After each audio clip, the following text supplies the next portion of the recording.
მოკლედ ჩაიარა ახალწლებმა, ძველმაც და ყველანიანობის დღეს ესწავლმა და დავუბრუნდეთ ისევ წიგნებს, გიზიარებთ ჩემს პირველ წიგნს, რომელიც ამ წელში დავიწყე. ეს არის ჰერტა მიულერის მელა მაშინ უკვე მონადირე იყო. სიმართლე გითხრათ, წინა წელს დავიწყე ეს წიგნი, მაგრამ ფიზიკურად დრო არ მქონდა, რომ დამემთავრებინა, რადგან პარალელურად კიდე სხვა წიგნს ვკითხულობდი, სხვათა შორის ეს იყო ამალი ნოტომის მკვლელის ჰიგიენა, რომელიც ზუსტად 31 დეკემბერს დავასრულე.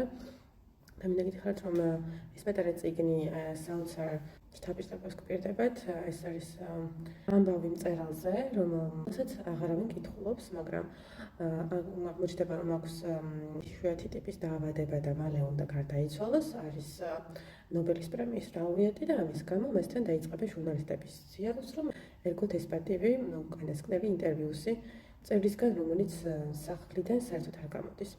წაიკითხეთ ნამდვილად არინანად, დავუბრუნდეთ მელა მაშინ უკვე მონადირე იყოს, რომლის სახელწოდებაც რაღაც საბავშვო წიგნს გავს, მაგრამ სინამდვილეში ეს არის უკიდურესად ბნელი და ჩახლართული ისტორიებით სავსე წიგნი, რომელშიც კითხვა რაც არის მთავარი, რა ემართება ადამიანურ სამყაროს ტირანიის დროს, ესა ჰერტა მიულერის მთავარი მესიჯი.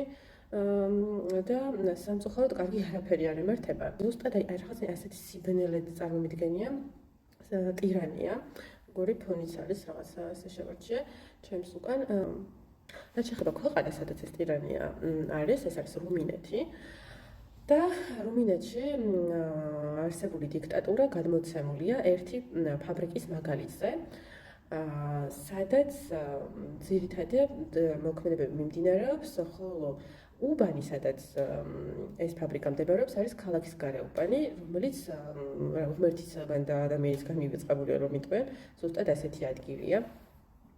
არ დაგასპოილერებთ რა იმართება დიქტატორს წიგნის ბოლოს, მაგრამ წავკითხავ ერთ ციტატას, რომ მიხვდეთ როგორი სიტუაცია და როგორი გარემო ადამიანების გარშემო.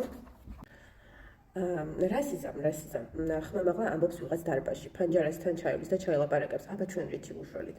ეს ვინც ამას ამბობს, დარდი ტუჩის კუთხეებში ისე ჰკიდია, როგორც ფოთლები ხეზე, ზაფხულობით მწვანე, შემოდგომით ყვითელი.